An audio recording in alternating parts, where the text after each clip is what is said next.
Welcome to The Problem with Hari Kondabolus. My name is Raul Kohli and I am Apu's #1 fan. I've made this short video to let you know why I should voice him. Now, if you're unaware, yesterday Simpsons made an announcement that they no longer will use white actors to voice ethnic characters, which, depending on your definition of ethnic, means the jobs of Carl, Bumblebee Man, and that German kid who eats all the chocolate are currently up for grabs. I personally have no idea what they're going to do for Kodos and Kang, but this also means the job of Apu Nahasapima Petalon, Springfield's much-loved corner shop owner, is currently also up for grabs. Now, the reason The Simpsons made the decision to stop voicing ethnic characters with white actors is because of Apu. In 2017, the Indian-American comedian Hari Kondabolus released a 49-minute documentary called The Problem with Apu. The documentary was essentially a 49-minute wine fest that involved several immensely successful and uber-rich celebrities of Indian heritage complaining about how hard Apu had made their childhood. Now look, I didn't grow up in America, and I am not going to deny a single one of their experiences. I'm sure each and every one of them got bullied in the playground, and some Apu references were involved in that bullying. But you know who else got bullied? Fucking everybody. I was routinely shouted things far worse than "thank you, come again" before I was beaten up for being brown, and quite frankly, if an Apu impression was the worst racism you faced, you had it good. If an Apu impression is the worst racism you faced, dude, I wish I lived in America. It sounds like they perfected the idea of a post-racial 21st century society. Hari essentially argued that Apu was problematic because he was a caricature. He had a stereotypical Indian accent, voiced by a white guy, he was tight with money, and he was a really hard worker who was devoted to his children and wife and was a computer engineering genius, which is all stereotypes we as Indians don't want associated with us because some of us are lazy hacks, narcissistics, and don't even have basic Adobe Premiere Pro skills. Now, many people have argued against Hari, claiming every character in the show is a caricature, but I'm not here to repeat any of the same old tired arguments you have heard. And look, again, just because I faced worse, it does not in any way mean those celebrities' experiences are in any way less valid. I am not the Indian Ben Carson, Candace Owens, or a very handsome Uncle Ruckus. I'm an ordinary man of Indian heritage, far more ordinary than Hari Kondabolus as a result of not being a globally successful comedian with a Netflix special and a cable TV documentary as a platform.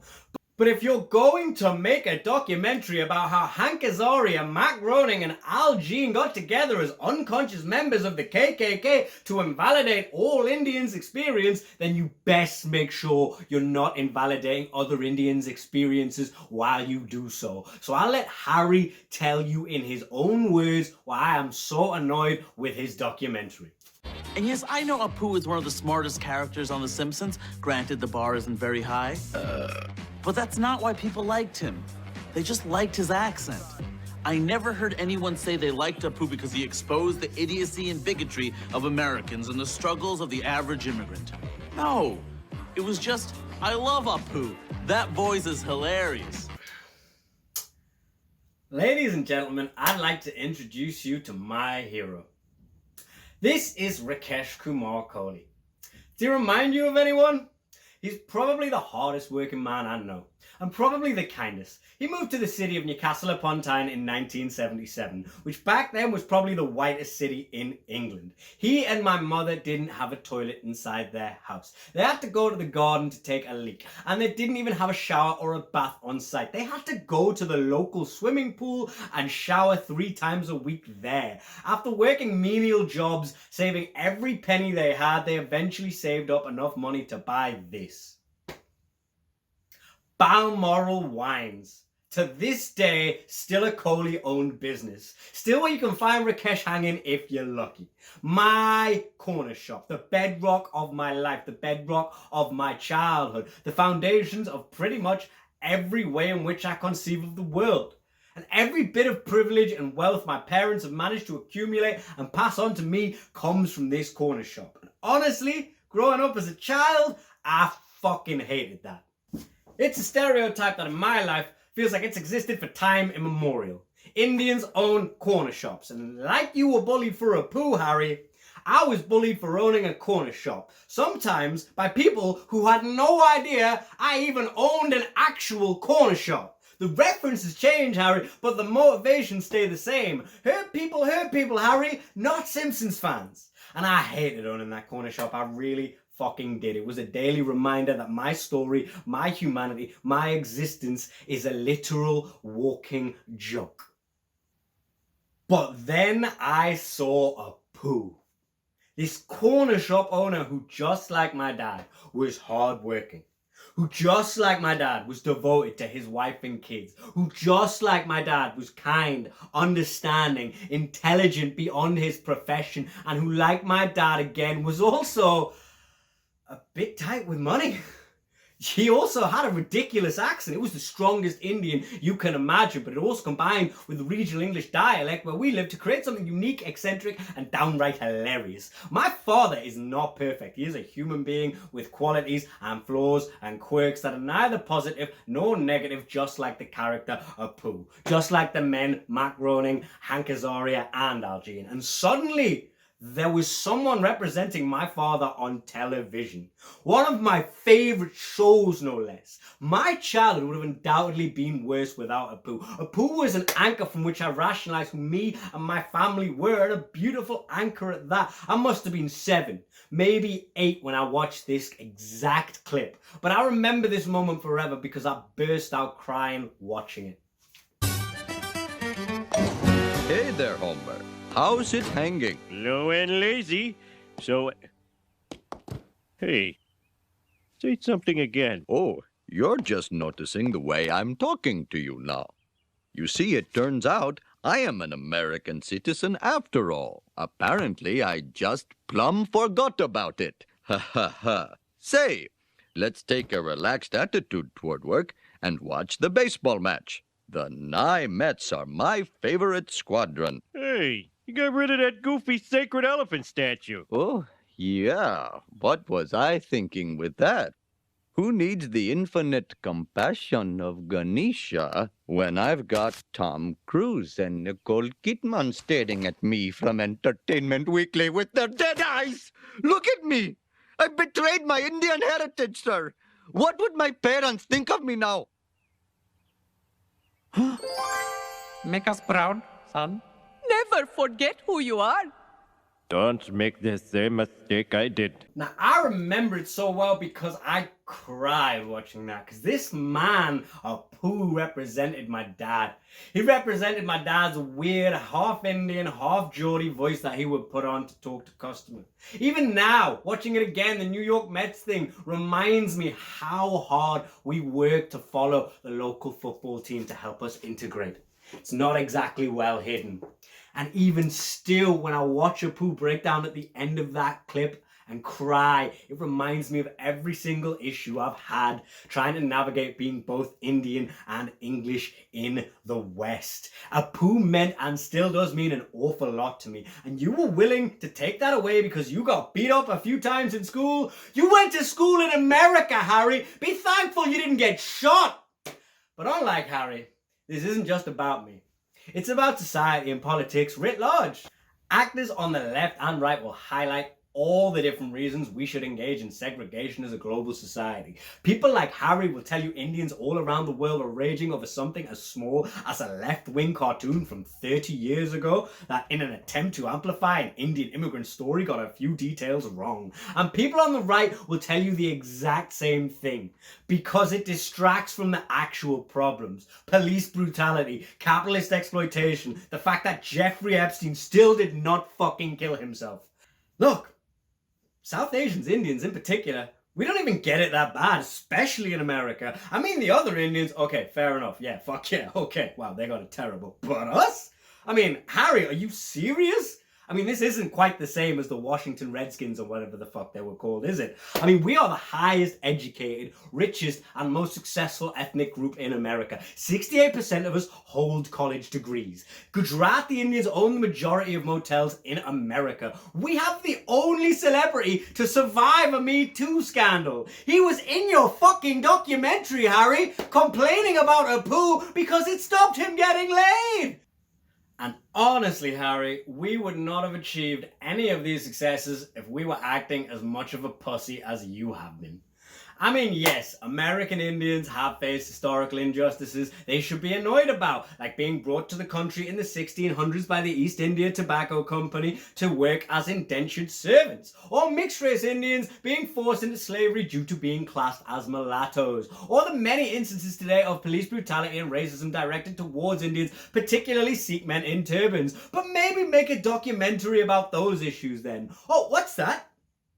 Nobody offered you any money to make documentaries about those particular issues? Oh really, what a surprise! I mean, how can you live in a country whose political system routinely imprisons Mexican children, routinely murders African Americans, and routinely tortures Muslims, and make an entire documentary about a fucking non-existent cartoon character? Are you fucking serious? This isn't you combating systemic racism. This is you having a mild cultural grievance and putting it as the #1 headline when there are so many more important things we could be discussing in the world right now. Trump. Pence. Erdogan, Orban, Bolsonaro, Morrison. This world is full of so many evil cunts, and you picked Matt Groening and Phoebe's ex from Friends who moved to fucking Minsk as the ire of your rage? Look, if I could boil your documentary down to 3 justified critiques, it's this. He has a funny accent, he's a stereotype, and he's flawed. Well, my dad is all 3 of those things. He has a funny accent. It's funnier than Apu's, dude. Not all of us sound like the Guardian reading Harvard-educated wannabe white intelligentsia that you are trying to be. Some of us have Indian accents, and some of us have whatever the fuck this is. And my dad is a stereotype. He owns a corner shop, and I'm sick of people like you telling me I'm not allowed to joke about it. It was hard to deal with as a kid, but guess what? I'm 28, Harry. I'm fucking over it, and I suggest you get over it too. And my dad, like Apu, is flawed, but regardless of his flaws, he is ultimately a likable human being. And compared to every other caricature in The Simpsons, so was Apu. He's like one of 2 likable and competent characters in that show, the other being Lisa. The 2 most likable and competent characters being a Hindu and a Buddhist, respectively. That's pretty fucking forward-thinking for 1997. And that is a lot more forward-thinking and a lot better of a role model than your friend Cal Penn, also in the documentary, who I hold is responsible for the reason I've been addicted to weed and teeny tiny little burgers for the past 20 years. You cannot analyze Apu in a vacuum. You have to analyze him in the context he exists. I made this so you would look in the mirror, Harry. I'm not denying your experience, but I am denying the idea that there was a singular motive behind this documentary, and that singular motive was your experiences of racism growing up. I do comedy like 1% because I like making people laugh. The other 99% is because I'm just like you, a lazy narcissist who likes attention. And if they gave me money to make a documentary about how much I hate Apu, and I could tie its release with the release of my Netflix special for even more money and clout, fuck it, Harry, I'd probably do it as well. But that doesn't mean it isn't wrong. I don't dislike Hari Kondabolus. I'm actually a huge fan. Honestly, his Netflix special, downright hilarious. Check it out. I'm just disappointed. Because you know what a documentary like this does in the current climate, Harry? It's left-wing clickbait and you know it. And you're too intelligent not to. And put simply, Harry, if Hank does not have the right to voice an Indian caricature, you don't have the right to speak for every Indian. You do not have the right to speak for every single one of us. The diaspora don't care as much as you claim they do, Harry. And for sure, actual Indians don't. You know how many people there are in India? 1.3 billion. None of them finds Apu offensive. They have Indian shit to deal with. Poverty, war with China, rising hatred towards Muslims, and those subjects warrant time, effort, and money that goes into producing a 49-minute documentary, but Apu does not. I mean, really, given that I'm doing this video right now, you could argue I have done the exact same thing, but here's the difference. I'm not claiming to speak for all Asians, and I'm not claiming to try and make the world a less racist place. I'm just trying to get some money and steal a white guy's job, bro. Is Apu problematic? Maybe. The Simpsons may have got it wrong, but by zoning in on this one particular error and making them out to be like General Odaya from Amritsar, so have you, Harry. And if you refuse to listen to me, you're just as bad as they are. I've heard the term white savior, but Harry, you're not a caramel savior either. Harry, what kind of banjo Gora name is that anyway? Oh, and Hank, Matt, Al, if you're watching, this is why I should be the new voice of Apu. Thank you. Come again. I know it was more of an attack on Harry than a pitch on Apu's voice, but Harry's documentary is more of an attack on the creators of The Simpsons than it was an analysis of why Apu is problematic. No, it's not really about Harry, really. It's not even about The Simpsons. It's about me and my job opportunities. It's subtle, but basically by putting this out in such an aggressive and attacking way, I've kind of used Harry the same way he's used The Simpsons. But what happened was Harry called out The Simpsons and it sent his stock sky high because what he said started arguments, and that's all that matters now, arguments. So then a documentary maker and all the media decided there was money in this because that's where money lies now, vitriolic arguments that don't really matter and aren't really true. You know, all the left are woke crybabies and we want to censor everything, and all the right are Nazis in waiting. So I figure if I make an equally incendiary video criticizing Harry for being a piece of shit, even though I don't really think that, essentially Harry calling out The Simpsons over something he vaguely feels to increase his profile, I'm calling out Harry over something I vaguely feel to also increase my profile. Essentially comedy's like rap now, like that's all a culture. You got a beef, which is actually ironic, between two Hindus. But anyway, if it gets enough attention, I got a bulletproof case for why I should do the voice of Apu. The character means something to me. I'm a practicing Hindu. I even have a podcast on the BBC on Hinduism.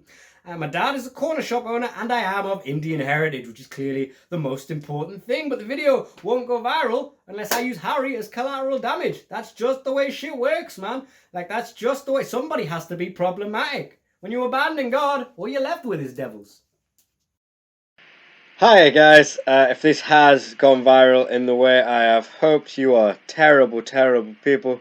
I don't even have that much of a problem with Harry. I think the documentary is actually pretty balanced. My real issue is with the way that the media push subjects that aren't that important to the top of the discussion table while leaving serious systemic issues completely in the dark. But anyway, that's another video for another time. If you enjoyed the one you just watched, I got a Patreon. Please, please, please donate, because at the minute I can't gig in clubs and make any money. That's why I'm making these videos. If you'd like to see more content like that, if you sign up to my Patreon or give me a donation one-off on my PayPal, then what you will be able to do is you'll be able to tell me what videos you want to see and I'll make them specially for you. Thank you very much. Have a nice day. Thank you. Come again.